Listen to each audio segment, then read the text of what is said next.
কপাল পোড়া বদনসিব কেন বোঝো না?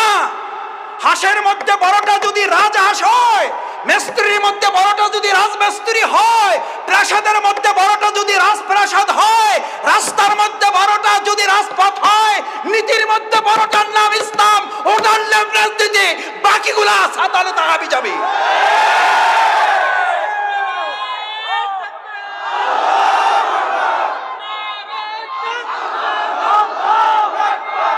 আমরা রাজনীতি করব না। আমাদেরকে রাজনীতি করতে নিষেধ করেন, আমাদেরকে রাজনীতি করতে নিষেধ করেন। রাজহাঁসকে পৃথিবী থেকে বিদায় দেন। রাজমিস্ত্রিকে বলে দেন তোমাদের আর রাজমিস্ত্রি করে চলবে না। রাজপথ বাদ দেন, অলিগলিতে হাঁটেন।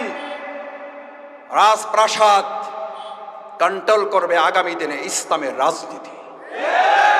ইসলামের রাজনীতি যাত্রাবাড়ি মসজিদে ইমামতি করবে, গণভবন, রাষ্ট্রভবন এবং আমাদের বঙ্গভবনে ইমামতি করবে ইসলাম।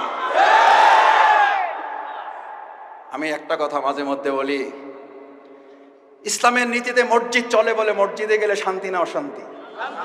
ও ভাই, মসজিদে গেলে শান্তি না অশান্তি? ওটা কিসের আলোকে চলে? ওই আল্লাহর বিধানের আলোকে যদি এই সমাজটাও চলে তাহলে ওখানে শান্তি না অশান্তি? শান্তি না অশান্তি? আমাদের কপাল পুড়েছে তখন যখন আমরা বলেছি শান্তি চান কি চান না, সবাই বলে শান্তি চাই। এরপর যখন বলি ইসলাম চান কি চান না, কয় ভাই চাই মসজিদে কিন্তু বাইরে না। রাসূল করিম সাল্লাল্লাহু আলাইহি ওয়াসাল্লাম ওই জামানার কাফির মুকরিশে এটা বলছো না? বলতো না?